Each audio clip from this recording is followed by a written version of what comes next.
Our next speaker, Jane Boand, is going to talk to us just about that very fact. She's a transportation environmental planner who's got some considerable experience in handling EISs, which can be confusing and unclear. So hopefully she'll shed some light on that aspect. Good afternoon. I'm here to talk a little bit about the process that we're in, which is the NEPA process, and in particular this EIS. I don't know how many of you have been fully involved in this EIS process since it began quite some time ago. I did want to talk a little bit about what is NEPA and then what is an EIS, and help put the framework of what is really a formal process that is put upon federal agencies to comply with. So basically we're back to the National Environmental Policy Act. That is NEPA. Passed way back in 1969. So now there is a track record, a considerable track record of EIS work and other levels of NEPA throughout the United States.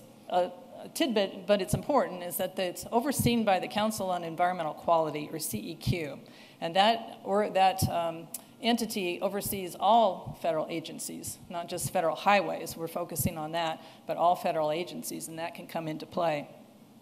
The NEPA process is required of federal agencies or agencies acting with federal approvals or federal funding. So CDOT is receiving federal funds for this process, so they are acting on behalf of Federal Highways Administration and perhaps the Federal Transit Administration as well, but they have oversight from those two federal agencies. We're looking at an environmental impact statement, or EIS, and that is really, I would say, the highest level of NEPA. There are other levels that require, like an environmental assessment, requires less diligent or less thorough evaluation, and so on. So we're in an EIS process. It must consider public input, and that's one reason we're all here. This is just a simple illustration of the process. You add the three together. An EIS also presumes, because it's the highest level, that you have what are called significant impacts. They understand that some things can't be mitigated, or even if they can, they'd still be considered a threshold of significance. We have to develop a purpose and need statement, and I'd like to read what CDOT has proposed as the statement of purpose and need. It guides all of the alternatives that are looked at in the future. The purpose of the project is to implement a transportation solution that improves safety, access, and mobility, and addresses congestion on I-70. And to me, the telling word is on I-70. I think that all alternatives must focus on that purpose and need and not deviate too far from it, or you don't meet purpose and need. So once you have a purpose and need statement, you may have a proposed action. This is what we want to do, and this is why, because we're trying to meet these needs. Then the alternatives come into play. And CDOT has evaluated a number of alternatives. We questioned perhaps the range of alternatives, but there they are, and they have been screened down where some have dropped out, and ultimately a preferred alternative will be identified, which we expect in the version of the EIS, supplemental EIS, that is coming out this year. Once we get to the draft EIS is followed by a final EIS. Both have opportunities for public and agency comment. 45 days minimum for a draft EIS, 30 days minimum for a final EIS. And that's the kind of the time frame that we're looking at for commenting on what is an appropriate range of alternatives, and is CDOT really considering that full range that should be in there. Following the final EIS and addressing comments, the record of decision is issued, and that is the final decision point upon which the project, whatever it is then eligible for that federal funding, and then it can be final designed, and then it can be constructed. Okay, back to an alternative. Keep in mind that under NEPA, a no-action alternative is always the baseline. If you don't do anything, here's what the conditions would be, usually 25, 30-year framework, sometimes longer. But there's a specific definition of what an alternative can be, and they must be reasonable. And there's a specific definition of that, too. There's tests of practicability, feasibility from technical, economic, environmental standpoints, and using common sense. So we have thrown out things like moon launches and gondolas, which is one that I had to look at very early on when that had not fully been proven that perhaps a gondola was not a very common sense alternative. But that range of reasonable alternatives must also cover a full spectrum of ideas. It can't be so narrowly focused that you do eliminate what might be a reasonable and feasible alternative.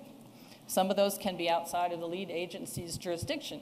Even something that CDOT itself could not do, but another agency could do, doesn't mean it's not reasonable. And again, the no action, you'll always see that as a baseline for comparison. So in the case of I-70 East, what has happened to the alternatives so far? As in the 2008 Draft EIS, the original lowered I-70 uncovered, the original one, was screened out early on, okay? It didn't pass that, whatever test they used of purpose and need or later level screening, but it was eliminated due to unacceptable effects to aquatic resources and contaminated groundwater and soils. So it already had been eliminated. The reroute alternative, I-270 and I-76, was also screened out early, and they said, CDOT said, on the basis of purpose and need. Perhaps because it was not on I-70, we don't know, but it was gone. It was screened out.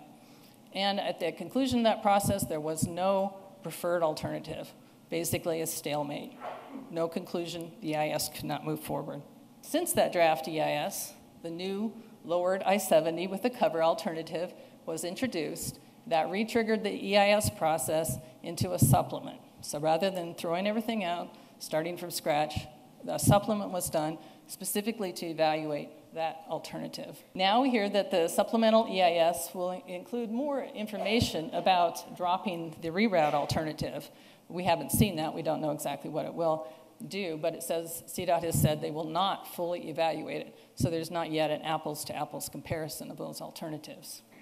We understand that the supplemental draft EIS will come out hopefully sometime this summer. What do we think will be in that supplemental document? Well, we think that the lowered I-70 with the cover is going to be decided on as the preferred alternative, which means that's what CDOT wants to move forward with. Everything else will be dropped. I just wanted to add a note. I understand that it might be what's called a design-build project, which would be where a contractor is selected to both final design it and build the EIS. And in my experience, that the document then may have somewhat less detail than we have seen in the past with documents that have design that has already been prepared by CDOT. And that's just because that contractor has some leeway to tweak things as they go through the design.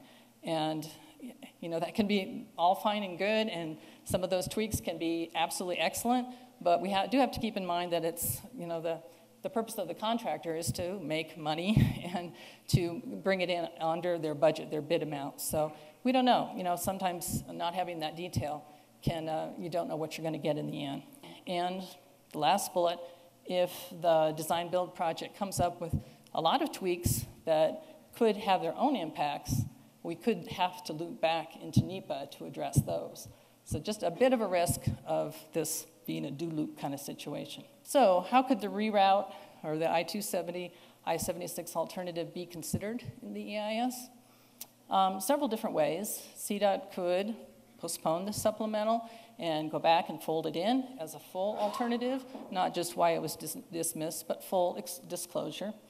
Or they could do that for the final EIS based on comments received during the draft comment period. So at either time, there's two opportunities really to have a full examination of the reroute. Another kind of interesting point, I understand it hasn't been used too much, but going back to the CEQ we talked about, there is a provision in NEPA for another federal agency that is involved with the process. In this case, it might be the EPA who has to review the EIS, or the Corps of Engineers could actually challenge the decision on environmental grounds and ask the CEQ go in and decide on what is the preferred alternative. So that could happen. Or stakeholders, could be citizens, could be other governments, could take legal action on either actually on the record of decision to ask that it be reopened. What happens if the supplemental EIS does include the reroute? What would we expect to see? And Cynthia went over some of this. We have talked internally and really think that a re-examination or full examination of the reroute could take 9 to 12 months. It could cost, I think our cost came down, maybe more about $1 million. And these estimates differ from what CDOT has said, which is why I'm including them here. But if the reroute is included in any form in the supplemental EIS, then we would have an apples-to-apples comparison. We would know on that basis which is the best. We would have a lot more information than we do at the present. So what can citizens do? Well, you can review that draft supplemental EIS when it comes out and request informal comments. This is a formal process.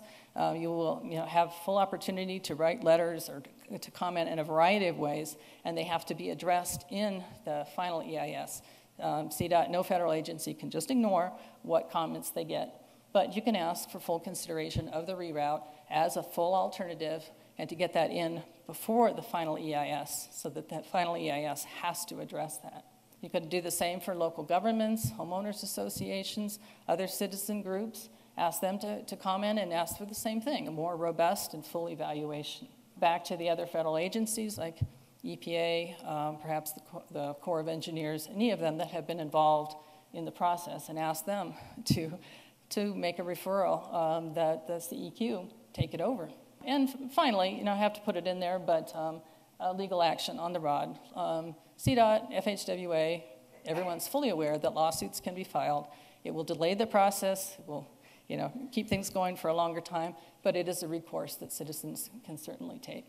We have a couple of remaining questions about the supplemental EIS. I just wanted to put them out there because I don't think anyone in this room really knows. Will this supplemental EIS fully evaluate that the new lowered I-70 with the cover impacts when it wasn't evaluated in the first version? And will they consider full examination of the reroute alternative? Just want to leave you those questions in your mind. It's certainly in ours, and we will see.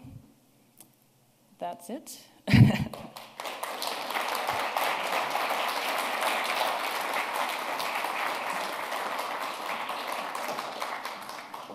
Thank you very much. That was quite informative. I hope you would all agree. Understanding the environmental impact statement process is critical, I think, to evaluating the program and the routing.